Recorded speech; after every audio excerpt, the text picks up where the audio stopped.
Je disais encore une fois à l'église de la parole vivante de Berthierville. Ce matin, on va voir un message qui est encore une fois un message adéquat pour la situation dans laquelle on vit au Québec et partout à travers le monde. Le titre de mon message, c'est « Êtes-vous un soldat aux aguets ?» Vous allez dire, mais c'est quoi exactement ça? Autrement dit, êtes-vous quelqu'un qui est là aux aguets, comme un genre de sentinelle, comme quelqu'un qui est là, qui surveille ce qui se passe pour avertir, n'est-ce pas? Pour avertir les gens autour de nous de qu'est-ce qui s'en vient, de qu'est-ce qui se passe. Puis on va aller dans la parole de Dieu aujourd'hui, où on va parler justement d'une personne qui était aux aguets, comme ça, qui était une sorte de sentinelle. Depuis un bout de temps avant les fêtes même, au mois de décembre, puis je pense novembre aussi un peu, on a fait un 21 jours de prière ici à l'église. Un 21 jours qu'on venait ici en présence, et puis qu'on priait, on demandait la face de Dieu. C'est un peu comme si on recherchait le buisson ardent. Vous savez, le buisson ardent, c'est que Moïse a été dans le désert, puis que Dieu lui est apparu dans un buisson ardent, et puis que c'est là qu'il y a eu un peu la révélation de qui était Dieu, puis en même temps, c'est là aussi qu'il y a eu la mission qu'il y avait. Et puis, je regarde dans l'histoire dans toute la Bible, moi, il y a eu plusieurs révélations que Dieu s'est manifesté. Il y en a trois grandes qui attirent notre attention beaucoup plus que des petites choses qui puissent se révéler. Mais une des grandes révélations qu'a l'Ancien Testament, c'était à Moïse. Quand Moïse est arrivé au buisson ardent, et puis qu'ensuite Dieu s'en est servi, Moïse, ça faisait un bon bout de temps quand même qu'il était là, un bon moment dans le désert, parce qu'on sait que Moïse, on sait que sa vie, qu'est-ce qui est arrivé. Mais Dieu a parlé à Moïse, et Dieu s'est servi de Moïse. Pourquoi? Parce qu'il y avait un peuple qui était là, emprisonné, puis Dieu s'est servi de Moïse pour libérer ce peuple-là. Il y a une autre grande restauration, c'est alors que dans les années environ, dans les 600 avant Jésus-Christ, alors que le peuple de Jérusalem et le peuple de Juda avaient été transportés, n'est-ce pas, comment on va dire transportés, emmenés comme captifs, si on veut bien, à Babylone. Et puis qu'il y a eu des hommes qui sont là, Ézéchiel, il y a eu Jérémie qui était là, et puis que Dieu s'est révélé d'une façon particulière. Puis ça a servi à quoi? À avertir le peuple, à sortir le peuple de l'esclavage, une bête de Babylone, pour les ramener à Jérusalem. Puis le troisième, on sait tous que c'est Jésus notre Seigneur qui est venu ici, que lui, pas juste qu'il a eu une révélation, il était connecté avec le Père en tout temps, puis c'est lui de libérer qui? Libérer tous les captifs. Tous ceux comme moi et vous ce matin, puis tous ceux qui viennent à lui, libérer, c'est le travail de Jésus pour un royaume qui est à venir. À travers ces trois grandes, si on peut, restaurations, la minute de matin que je veux aller vraiment mettre en phase, c'est sur la deuxième. La deuxième, qui est vraiment le peuple de Dieu qui a été déporté à Babylone. Et puis, on va regarder l'histoire d'un homme ce matin, qui est Ézéchiel. Et puis, on va faire 3 points. Le premier point, c'est une sentinelle au buisson. Une sentinelle pour la mission, puis un sentinelle pour l'action. Quand on regarde une sentinelle au buisson, on va lire, si vous voulez bien, Ézéchiel, on va lire chapitre 1, on va lire les 3 premiers versets pour qu'on puisse entrer dans notre sujet. Donc, Ézéchiel 1, verset 1. La 30e année, le 5 du 4e mois, comme j'étais parmi les déportés, près du fleuve de Kébar, les cieux s'ouvrirent et j'eus des visions divines. Le 5e du mois, c'était la 5e année de la déportation du roi Joachim. À la parole de l'Éternel fut adressée à Ézéchiel, fils de Buzi, le sacrificateur, dans le pays des Chaldéens, près du fleuve de Kébar, et c'est là que la main de l'Éternel fut sur lui. Donc, si on se met un peu dans le contexte, on sait que le roi David a régné sur Jérusalem et tout le secteur. Son fils, Salomon, a pris sa place. Mais après le règne de Salomon, il est arrivé une division. Jérusalem, Israël, une grande division, ça s'est fait comme 2 clans. Il y a eu le clan du nord, le clan du sud. Le clan du nord, quand on parle d'Israël à ce moment-là, c'est qu'en 722 avant Jésus-Christ, ils ont été une partie déportés vers les Assyriens.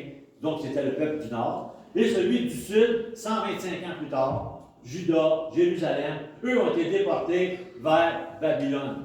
Donc, Ézéchiel fait partie de la deuxième, fait partie, lui, déporté vers Babylone.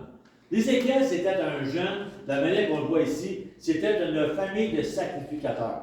Ézéchiel faisait partie, lui, comment je pourrais dire, ses plans et tout ça, il était vraiment centré pour être le sacrificateur. Pour ceux qui ne savent pas c'est quoi un sacrificateur, c'est celui qui est au service dans le temple de Dieu à Jérusalem. Un sacrificateur, c'est comme un genre de prêtre, si on veut, que de famille en famille, il faisait le service, il faisait toutes les choses dans le temple de Jérusalem. Donc Ézéchiel, son but, c'était de faire cela comme métier.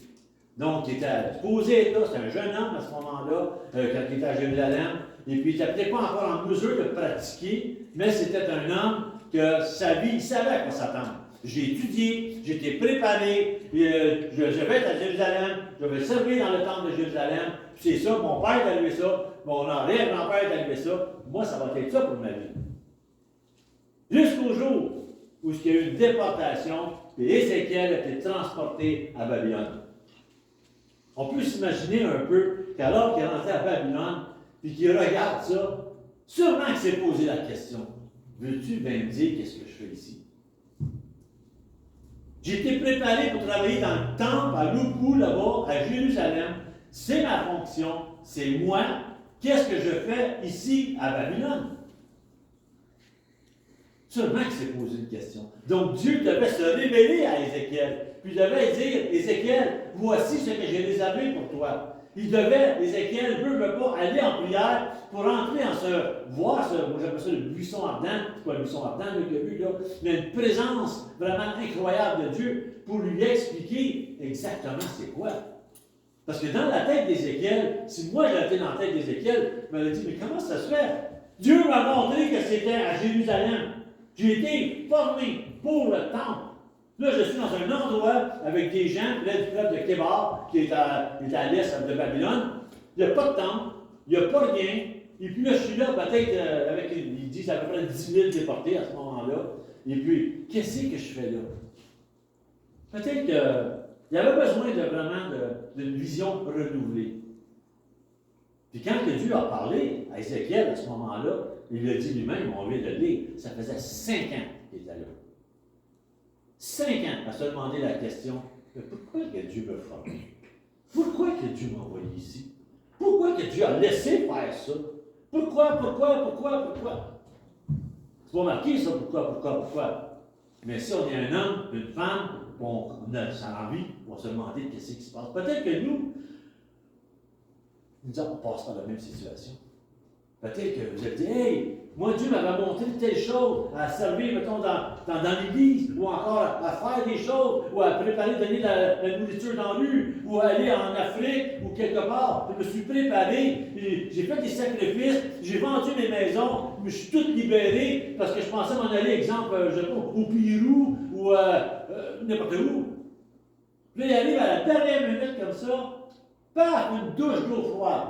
Tu es emmené dans un endroit que ça n'a pas rapport. Tu te dis, mais qu'est-ce qui arrive? C'est ça qui est arrivé à Ézéchiel. Après 5 ans, nous, 5 ans ou 5 minutes, c'est à peu près la même chose. Hein, pour nous. Mais 5 ans, c'est long. C'est long quand tu n'es pas dans ton pays. C'est long quand tu es dans un endroit où on se fout de Dieu carrément. Parce que Babylone, à l'époque, c'était une ville qui était très grandiose. C'est une ville qui avait de la richesse. C'est une ville que, vraiment, c'était la place c'était l'Empire. C'était là, la ville. Le pauvre juif qui arrive là, lui, qui regarde tout ça, qui est mis un peu à l'écart, qu'est-ce qu'il va faire? Donc, Ézéchiel était là à ce moment-là. Et puis, probablement, il se posait toutes les questions. Et puis, quand Dieu lui parle, je suis sûr qu'il a réalisé qu'Ézéchiel était là en attente. Parfois, on se sent comme ça. Mais Dieu nous prépare. Il prépare à quoi? À quelque chose que lui a décidé. Ézéchiel s'est rendu compte, comme la plupart d'entre nous, le temps de Dieu et notre temps à nous, c'est pas pareil. Parce que nous, on s'imagine des choses. Puis tandis que Dieu dit, oui, c'est vrai, mais telle chose. Je te prépare. Quand Moïse était préparé à cause du roi, Moïse était élevé avec les Égyptiens. Il était préparé avec, connaissant le roi et toutes les coutumes et toutes les choses des Égyptiens. Il était élevé là. Ensuite, on sait que c'est en allé au désert. Un moment de désert, c'est un moment de préparation. Puis seulement qu'est-ce qu'il disait Moïse? Jamais que Dieu va se servir de moi. Jamais j'ai tué un homme à main nue. Je suis un homme de colère, je l'ai enterré dans le sable. Ensuite, je suis dans le désert, je suis loin de l'Égypte.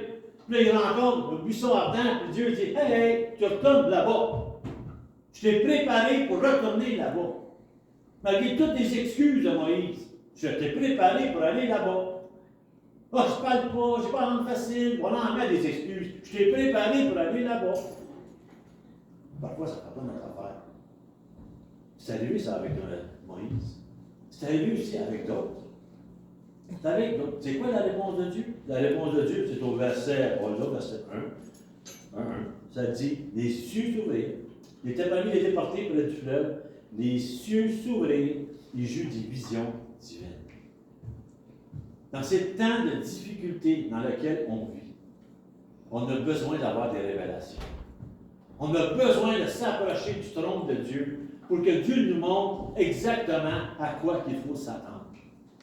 On vit dans un monde en ce moment, il faut être aveugle pour voir que le monde, ça va bien.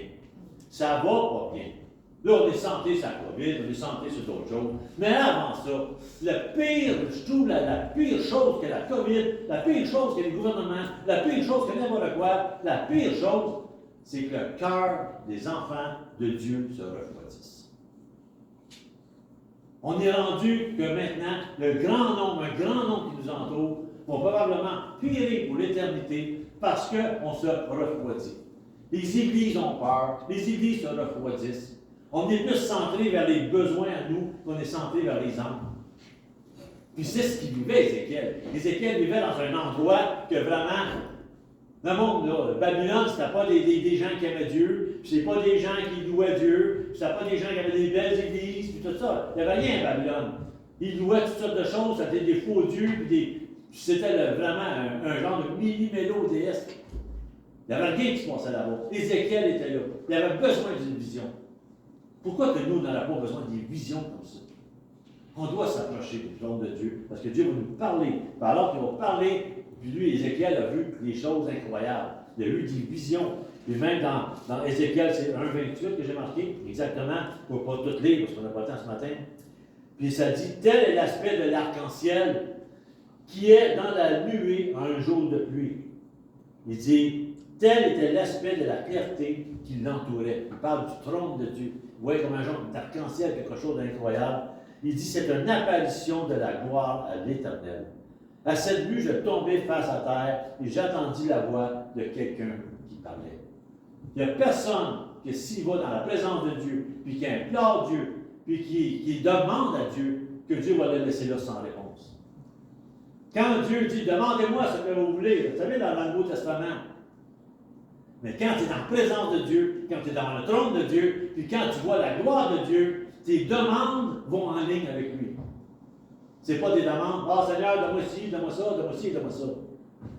C'est vraiment ce que Dieu, Ézéchiel, en tout cas, c'est ça qu'il a demandé, puis Dieu a répondu.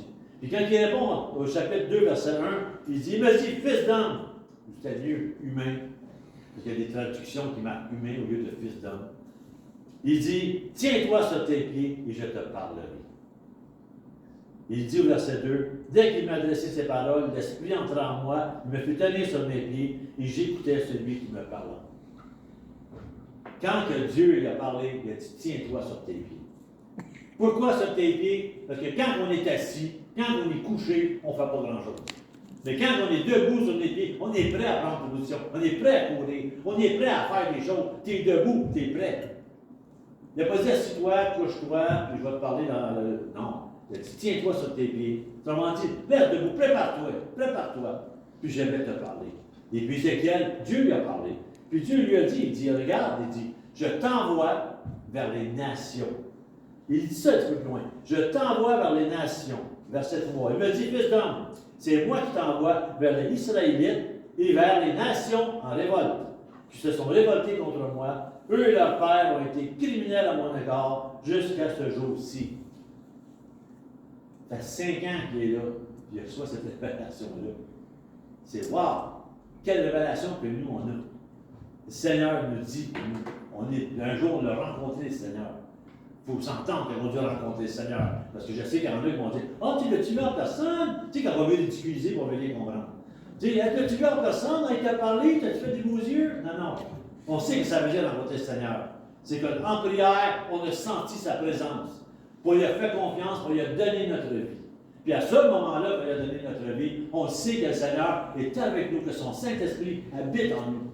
Puis alors que le Saint-Esprit habite en nous, on a maintenant comment je peux le dire, tout ce que le Père veut, tout ce que le Père aime, on le ressent, on le sait. Puis avec sa parole, on sait qu'est-ce qu'il attend de ses enfants de Dieu. Puis quand il dit, tu ne peux pas aller comme ça vers les nations, vers Israël. Tu sais, autrement dit, va vers les tiens, Israël, et va vers les nations. C'est pas juste aller vers les enfants de Dieu, c'est aller aussi vers les autres, les nations qui sont en révolte. Puis il dit quoi au chapitre 3, verset 1?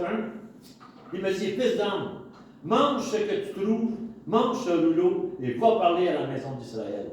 J'ouvris la bouche, il me fit manger ce rouleau, et il me dit, fils d'homme, nourris ton ventre, remplis tes entrailles de ce rouleau que je te donne.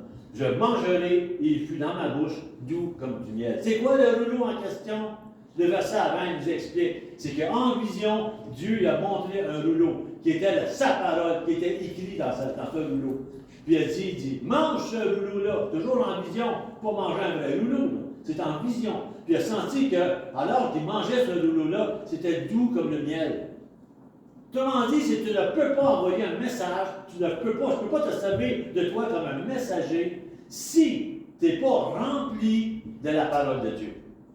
Il faut que tu sois rempli de la parole de Dieu. C'est bien beau de dire, oh, le Seigneur est bon. Ou telle affaire, ou telle affaire. Mais il faut que tu connaisses que les gens vont demander des questions. Pourquoi tu dis ça? À quoi ça sert? Hein? C'est-tu vrai? C'est-tu marqué? As-tu des preuves? On en a plein de questions. Puis la parole de Dieu, si tu es rempli de la parole de Dieu, mais ça va être pour toi cette arme-là que Dieu va se servir contre toutes on voit les grandes spiritualités qui se passent dans ce monde-là qui empêchent le monde de voir la gloire de Dieu. Donc, mange ce rouleau et va vers les nations.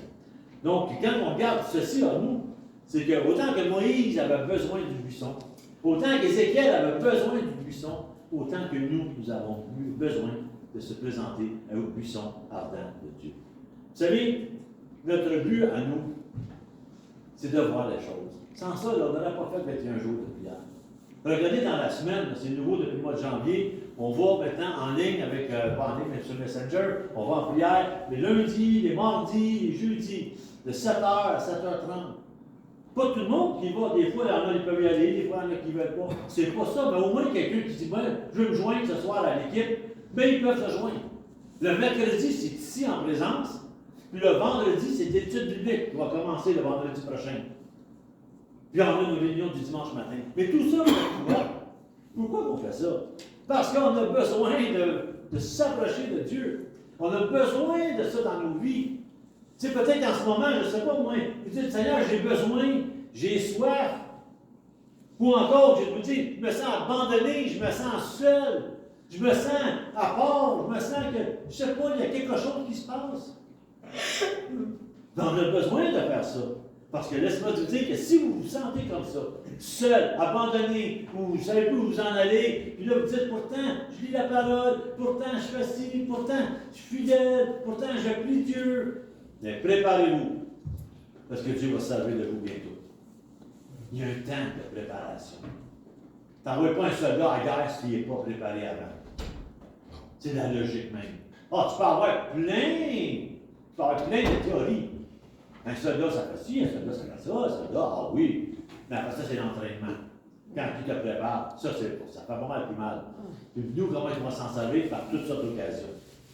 Parce que c'est quand tu es en entraînement, c'est quand tu as envie de tout abandonner. Le soldat qui dit, moi, je suis tanné, je vais me faire souffrir, on manque ci, on manque ça, on peut faire ci, on peut faire ça, je suis fatigué, un vrai soldat va continuer jusqu'au bout.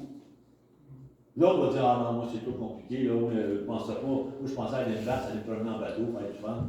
Mais non, c'est pas ça du tout, c'est un entraînement. Pourquoi que l'armée de Dieu serait différente? Il a parlé de l'armée de Dieu, Marc, un matin. Il a parlé de l'armée de Dieu, puis on parle de soldats. Ne voyez pas que c'est une coïncidence qu'il parle de l'armée, puis on parle de soldats. Nous sommes l'armée de Dieu. Pas une armée de broyards, une armée de vainqueurs. Il y aurait toutes les raisons du monde de pleurer un matin, il disait à la maison, oh pauvre de moi! Mais moi je sais qu'il y a un ennemi comme tout le monde. On passe tous des épreuves. Il y en a qui ont des épreuves pires, moins pires. Je regardais un film cette semaine alors qu'on voyait des films chrétiens, on voyait des épreuves qui arrivent à certaines personnes. On m'a dit, mon Dieu, des conjoints qui meurent, des enfants abusés, violés, toutes sortes de choses, puis des faits véridiques, ce pas des films de fiction, des faits qui arrivent par le passé. Il y en a qui passent des épreuves incroyables. Mais quand ils sortent de ces épreuves-là, et qu'ils sont forts, et que Dieu s'en sert, et qu'il y a des âmes qui viennent à cause de ces épreuves-là. C'est comme ça fait partie de la vie. On va en avoir des épreuves, tout le monde. Ézéchiel en avait des épreuves. Puis une fois que tu as eu cette vision-là à Buisson, tu arrives au deuxième point, qui est, moi j'appelle ça, une sentinelle pour la mission. Là maintenant, il y a eu la vision Ézéchiel, puis là maintenant il y a la mission. La mission, Dieu lui donne, c'est quoi? Va vers Israël. Va vers les autres peuples. Vous savez, c'est facile pour Ézéchiel de dire, OK, je vais aller vers ma gang à moi, en dos, là, puis ça va être ça. Non, il dit, va voir les nations qui sont contre moi, ceux qui sont en révolte contre moi. Ça fait mal, c'est difficile. Parce que tu dis, je les aime pas, c'est là. Regardez Jonas, pourquoi il s'est sauvé? Il ne voulait pas que Néné soit sauvé, il voulait qu'il crève toute la gang. C'est ça, Jonas. Tu es frustré après Dieu. Je vais me sauver, mais Dieu l'a ramené. On sait l'histoire. Mais c'était à peu près la même chose vers nous. C'est pas juste les gentils, c'est pas juste ceux qu'on aime, ceux qui sont fins avec nous. C'est un témoignage malgré que nos ennemis qui sont là, ceux qui nous font du mal. C'est un témoignage pour dire Dieu est là.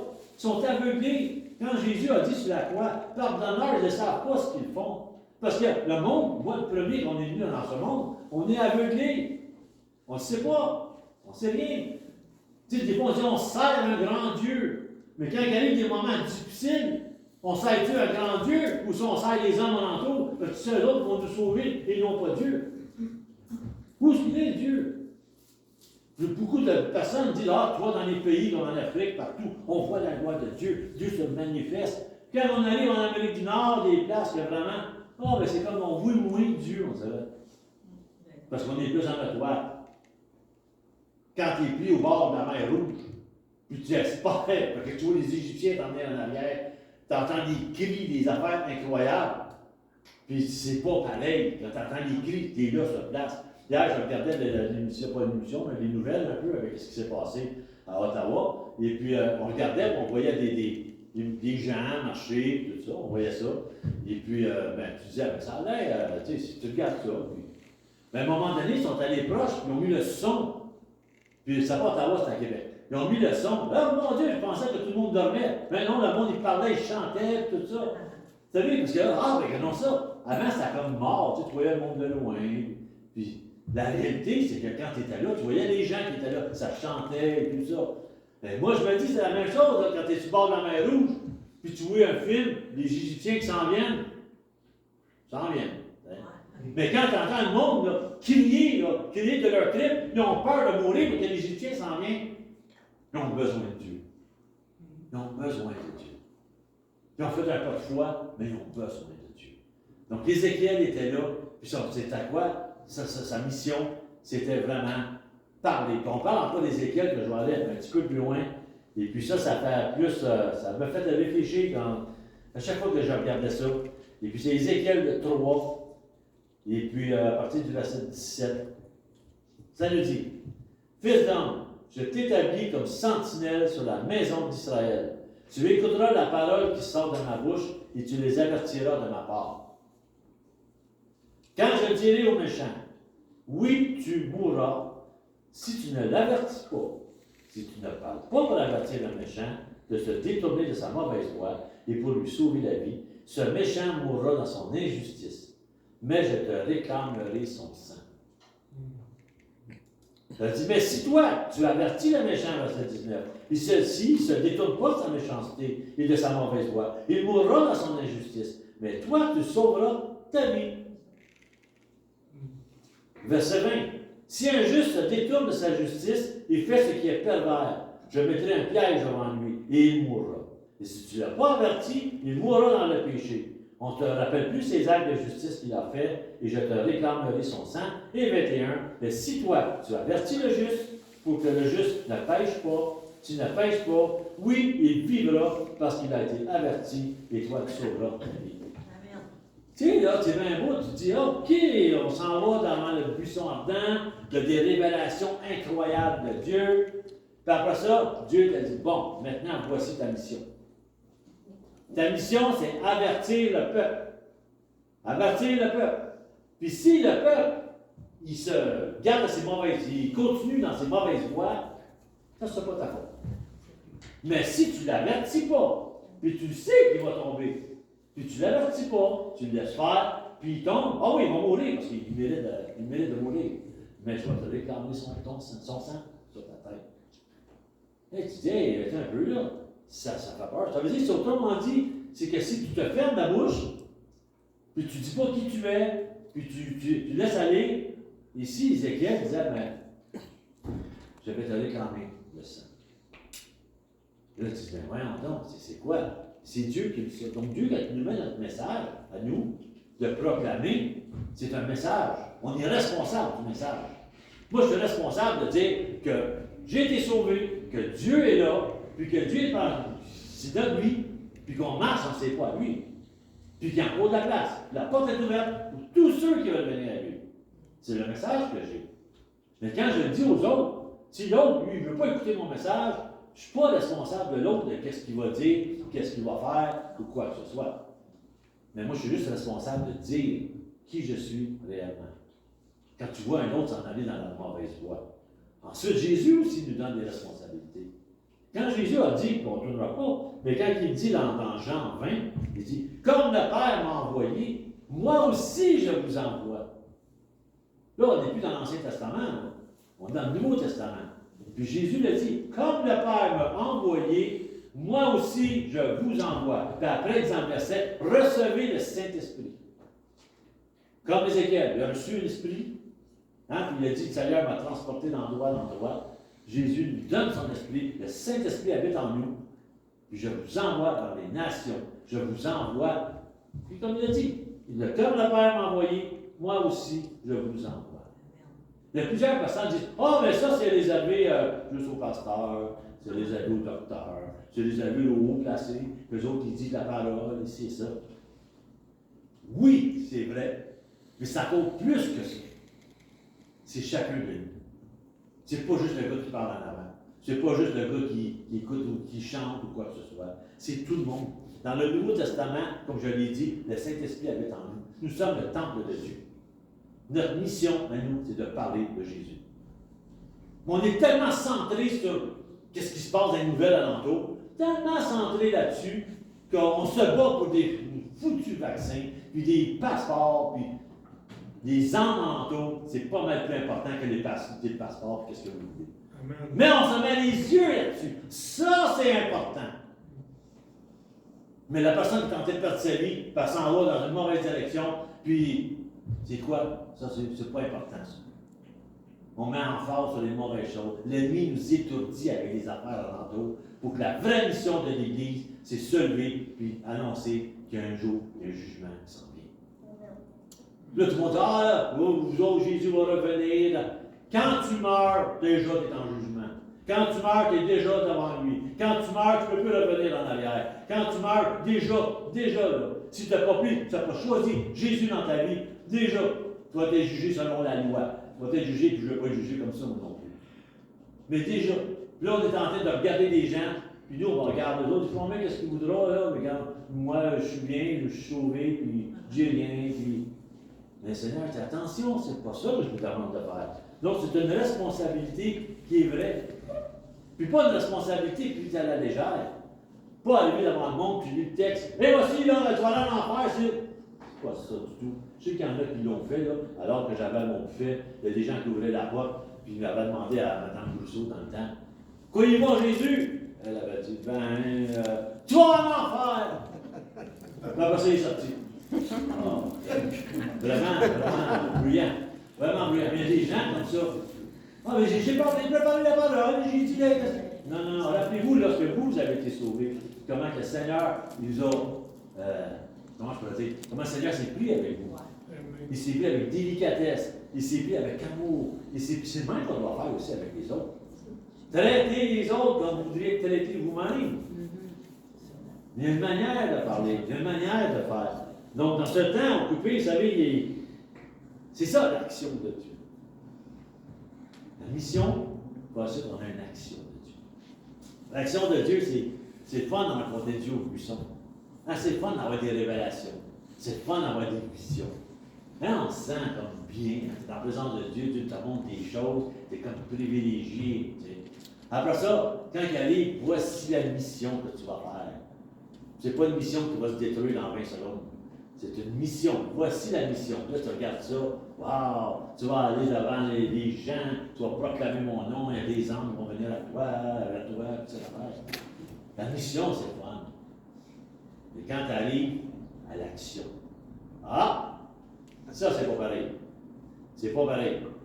Rencontrer Dieu, ah, c'est fun. Avoir des missions à dire, c'est bien.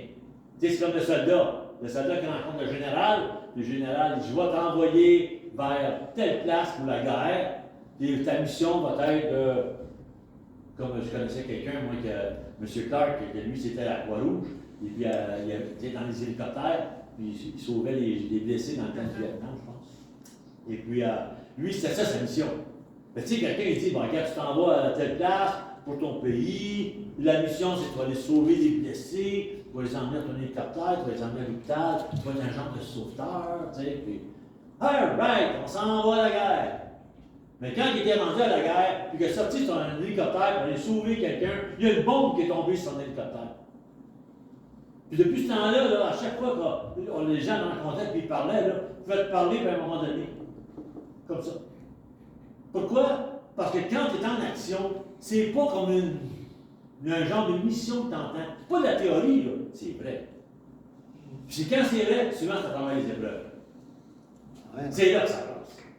C'est là qu'on voit qui va rester, qui va sauver. C'est les épreuves. Combien il y en a qui ont quitté l'Église? Ah, ben, il y en a un qui me parlait mal. Ah, il y en a un que je pense qu'il ne m'aimait pas. Ou il y en a un qui a parlé contre moi. Mais si c'est le seul qui va m'en aller à la maison puis je reste seul. C'est pas ça, là. On parle là, vraiment que malgré vent et marée, tu suis le Seigneur. Ça, c'est un soldat. C'est vrai, j'ai déjà compté ça il y a 4 ans, mais je le dis parce que, alors que je suis enregistré, l'autre, il ne savait pas dans le temps. Ben, il ne savait pas dans le temps, c'est normal, c'est enregistré aujourd'hui. Et puis, là, quelques années, et puis, je vais toujours m'en souvenir de ça, j'avais eu tellement peur. Alors que j'avais mon buffet, alors qu'on faisait des réceptions dans le temps des fêtes. C'est débile, le temps des fêtes. C'était l'ouvrage, puis on ne dormait quasiment pas, on travaillait avec beaucoup comme des fous.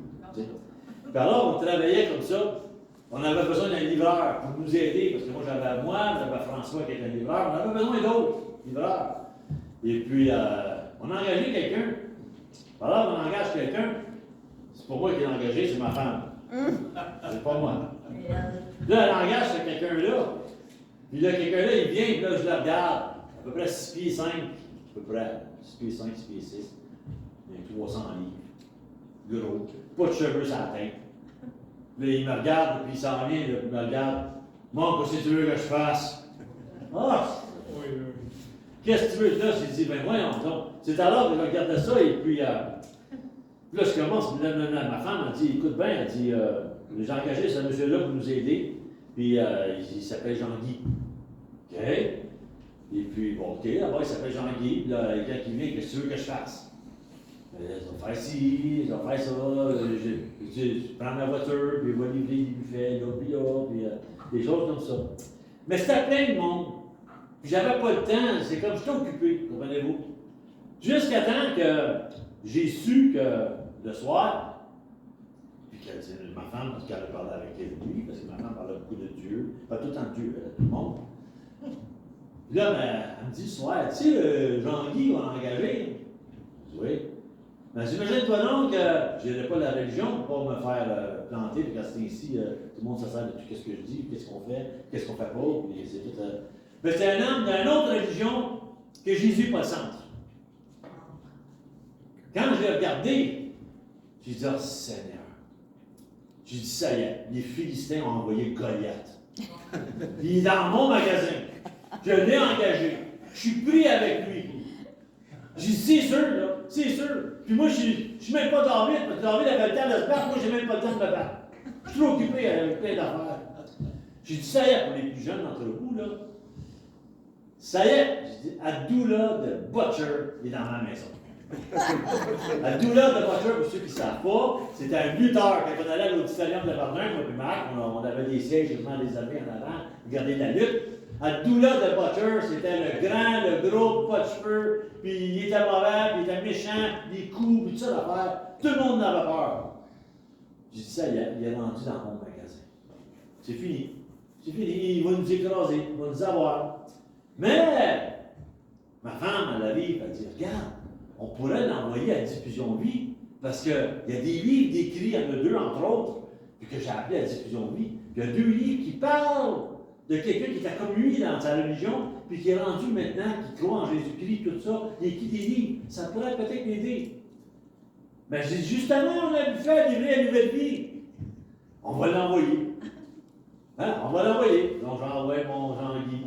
Il s'en va vers les nouvelles vies à Longueuil. Après ça, j'ai dit, en revenant, t'arrêteras cette diffusion vie. J'ai 2 livres pour moi. Mais lui-même, il est allé chercher les livres, puis il nous amène les livres, puis on lui donne le soir. Puis on lui donne le soir, puis à ma grande surprise, quand Lynn a dit, ben, tu t'as dit livres, il va les lire. Certain qu'il va les lire. Il va les brûler, il va faire n'importe quoi avec ce qu'il va faire. Tu sais. Mais, il a donné des livres. Le lendemain, il me dit, j'ai lu un livre au complet. Moi, je me suis dit, il a passé un bout de celui-là. Non, j'ai lu le complet. Puis il était là. Moi, ça me parle beaucoup. Du coup, la deuxième journée, toujours dans les fêtes, toujours occupé, là, avec plein d'employés alentour. Il vient me voir.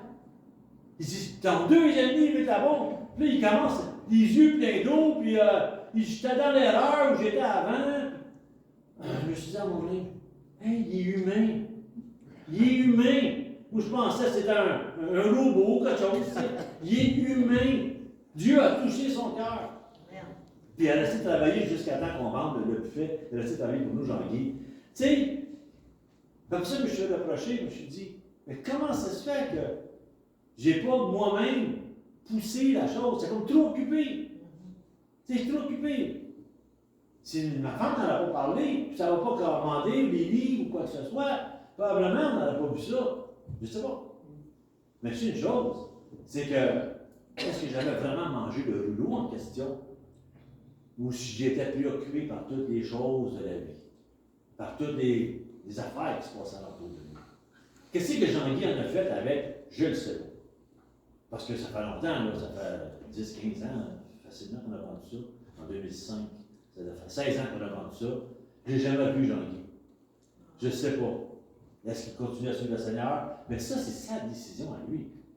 Mais moi, je sais une chose, c'est que dans le plan de l'action, c'est que la parole a été prêchée à lui. On l'a entouré après ça. On parlait du Seigneur avec lui. Puis lui, qu'est-ce qu'il va en faire? C'est son choix à lui. Si jamais il choisit le mauvais choix, Jésus ne peut pas dire « Je te réclame son sang ». Non, parce qu'on a livré, on ne s'est pas caché, on a dit qui on était. Puis lui, s'il a eu à donner, il va être sauvé, mais tant mieux. C'est ça qu'on veut. Mais c'est ça qu'il est en train de dire à Ézéchiel. On va réclamer ça. Ah, mais là, vous allez dire, ah oui, mais ça, c'est. Non, ça c'est dans l'Ancien Testament, ça. Pas dans le Nouveau Testament. Acte 20, c'est l'apôtre Paul. À la fin de sa vie. Acte 20, verset 26. Paul dit ça. Puis il parle aux disciples, il parle aux églises. C'est pourquoi je l'atteste aujourd'hui. Je suis pur du sang de vous tous. Même Paul dit ça. Je suis pur du sang de vous tous. Pourquoi? Car sans rien dissimuler, je vous ai annoncé tout le dessein de Dieu. Prenez donc garde à vous-même et à tout le troupeau au sein duquel le Saint-Esprit vous a établi évêque pour faire paraître l'Église de Dieu qui s'est acquise par son propre sang. Donc déjà, il parle aux responsables d'Église. Ensuite, il dit, je sais que parmi vous, après mon départ, c'est un des goûts redoutables. Puis il continue. M'empêche que Paul, qu'est-ce qu'il dit? C'est que je vous ai tout raconté. Je ne suis pas responsable, je suis pur de votre sang. Est-ce qu'on se sent comme ça quand on rencontre des gens, même ceux qu'on n'aime pas? Même ceux qu'on n'aime pas. Est-ce qu'on est sûr vraiment? C'est important. C'est sûr qu'on ne peut pas sauver tout le monde, on ne peut pas parler de tout le monde. Pour ça, je veux dire, mais quand quelqu'un s'approche de nous et nous connaît, est-ce qu'on va fermer notre bouche ou est-ce qu'on va l'ouvrir? Est-ce qu'il y a des gens qui vous connaissent depuis plusieurs moments, puis ne savent même pas qui vous servez? Comment qu'on est en entour? C'est quoi la mission? Oui, on va aller au buisson. Oui, on veut les missions. Oui, on veut tout ça. Mais dans l'action, est-ce que sur tête, est-ce qu'on a peur? Je parle de peur. Je parle de peur de parler pour gagner des âmes au Seigneur. Pas pour gagner des guerres terrestres. Des âmes au Seigneur. C'est la vraie mission de l'Église. C'est notre mission à nous. C'est ce que le Seigneur nous demande. C'est-tu un hasard, les personnes qu'on rencontre? Non. Ce n'est pas un hasard. Mais être un sentinelle, être un soldat pour Dieu, c'est vraiment être quelqu'un qui est à l'écoute. Puis quand tu es proche de Dieu, Dieu va te montrer des personnes. Dieu va te mettre à côté des gens. Puis notre mission, veut pas, c'est de dire qui on est. C'est de proclamer la parole de Dieu. C'est de proclamer le message de Dieu. Jean-Baptiste en était un messager. C'était une sentinelle, Jean-Baptiste.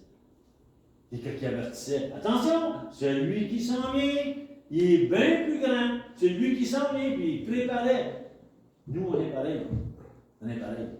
Tu sais, habituellement, la sentinelle qu'on voit dans les. Habituellement, c'est. Tu as l'armée, puis tu as la sentinelle qui est là, qui avertit que l'ennemi qui s'en vient. Tandis que nous, notre message à nous, c'est pas avertir que l'ennemi s'en vient. L'ennemi est déjà là. Mais c'est nous avertir que le roi des rois, il s'en vient. Puis ça ne sera pas même un autre qui va s'en venir, le roi des rois. Puis c'est à ce moment-là, il nous avertit. Attention à vos cœurs, attention, préparez-vous.